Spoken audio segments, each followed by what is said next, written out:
Halo semuanya, perkenalkan nama saya Felix Firdaus Daily, NIM 64241441, kelas 64 3B03 dari kampus UBSI Cimone.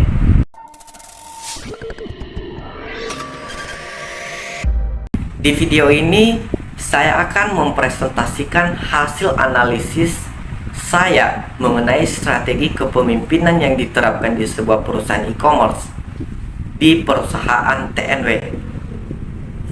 Judul utama kita adalah kepemimpinan paternalistik.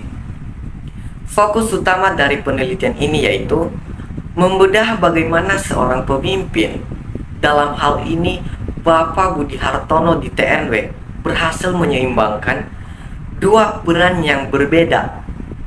Peran sebagai pengambil keputusan otoritatif dan peran sebagai mediator yang memberikan dukungan emosional kepada seluruh stafnya. Kita akan melihat bagaimana dualitas peran ini menjadi kunci stabilitas di tengah disrupsi digital. Mengapa paternalistik penting di bisnis digital? Untuk memahami mengapa gaya paternalistik ini dipilih, kita harus melihat konteks pasar TNW. Mereka itu bergerak di bisnis e-commerce. Artinya, mereka ada di pasar yang bergerak sangat cepat, di mana harga kompetitor bisa berubah dalam hitungan hari ataupun jam. Dan tren produk bisa muncul dan hilang secara mendadak. Kondisi ini menuntut dua hal, kecepatan beradaptasi dan disiplin tinggi. Disinilah model kepemimpinan paternalistik menjadi strategi yang sangat jitu. Direktur harus memiliki otoritas kuat untuk mengambil keputusan yang cepat, sekaligus memberikan kepedulian yang tulus yang menjaga loyalitas dan moral tim, agar tidak mudah stres yang dihantam oleh dinamika pasar. Inti dari seluruh presentasi kita adalah bagaimana direktur ini bisa menjalankan peran bapak sekaligus komandan perang secara efektif. Fondasi pemimpin modern. Sebelum masuk ke kasus TNW, mari kita pahami dulu fondasi kepemimpinan sebenarnya adalah, secara sederhana, kepemimpinan adalah seni yang mempengaruhi, bukan hanya memberi perintah, tetapi modal apa yang dibutuhkan oleh seorang pemimpin di era sekarang. Selain IQ yang cerdas, pemimpin perlu memiliki FQ untuk mitigasi risiko uang, dan AQ atau daya juang, seberapa cepat kita bangkit setelah gagal. Namun yang paling krusial dalam kepemimpinan paternalistik adalah ESQ, yaitu gabungan antara kemampuan mengelola emosi dan berpegangan pada etika.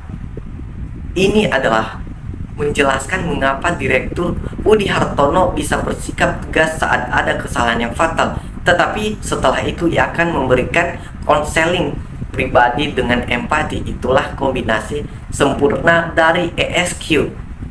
Mengenal gaya paternalistik. Gaya paternalistik menempatkan pemimpin sebagai sosok ayah di kantor. Ciri utamanya yaitu keputusan diambil secara otoritatif seperti kepala keluarga, tapi motivasi dibaliknya adalah tanggung jawab dan kepedulian mendalam terhadap kesejahteraan tim.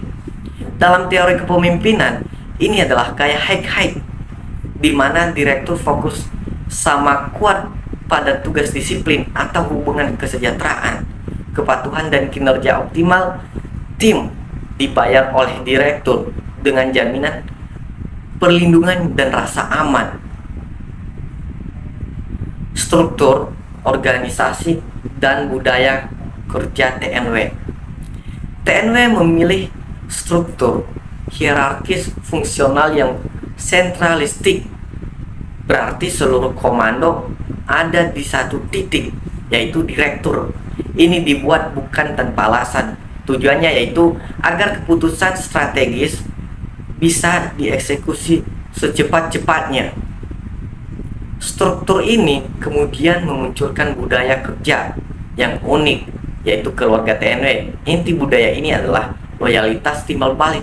Staf menerima disiplin yang ketat dan aturan yang ketat karena mereka percaya pada kapabilitas bos mereka, dan sebagai imbalannya mereka mendapatkan perlindungan personal serta rasa yang sangat aman di tengah persaingan yang brutal. Peran kunci. Sekarang mari kita bedah dualitas peran direktur. Kepemimpinan paternalistik mengharuskan beliau menjalankan dua peran utama secara simultan. Sisi pertama yaitu tugas otoritas. Di sini beliau adalah komandan yang mengambil aksi cepat. Contohnya, membuat keputusan harga real time atau memastikan semua prosedur logistik berjalan 100% sempurna. Ini adalah sisi ayah menuntut disiplin demi kebaikan keluarga. Sisi kedua yaitu hubungan atau kemanusiaan. Di sini beliau adalah ayah yang meredakan konflik. Beliau menyediakan saluran curhat yang aman, menyelesaikan masalah interpersonal, tips secara kekeluargaan, dan memberikan nasihat tulus, bukan sekedar sanksi. Dua peran ini berjalan beriringan untuk menciptakan stabilitas. Kelebihan dan tantangan dari penerapan paternalistik, TNW menikmati beberapa kelebihan signifikan. Yang paling menonjol adalah retensi karyawan yang sangat tinggi. Orang tidak mudah pindah karena ikatan emosional kuat. Kedua, responsivitas pasar luar biasa berkat kecepatan keputusan sentralistik. Namun, tentu ada risiko dan tantangan yang harus diwaspadai. Model ini rentan menciptakan ketergantungan mental. Staf menjadi pasif, selalu menunggu arahan. Ini adalah bottleneck yang menghambat inovasi. Selain itu, rasa takut beride yang berbeda karena otoritas yang terlalu ketat juga bisa menghambat kreativitas. Dan terakhir, seluruh beban ini berpusat pada Pak Direktur.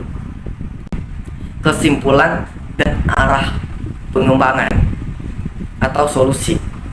Sebagai penutup, kesimpulan inti adalah gaya paternalistik memang berhasil menjaga TNW tetap stabil dan loyal. Namun, model sentralistik total tidak akan ideal untuk pertumbuhan jangka panjang. Perusahaan harus berevolusi dan berinovasi. Saya menawarkan beberapa saran strategis untuk pengembangan, yaitu mendelegasikan kekuasaan mikro.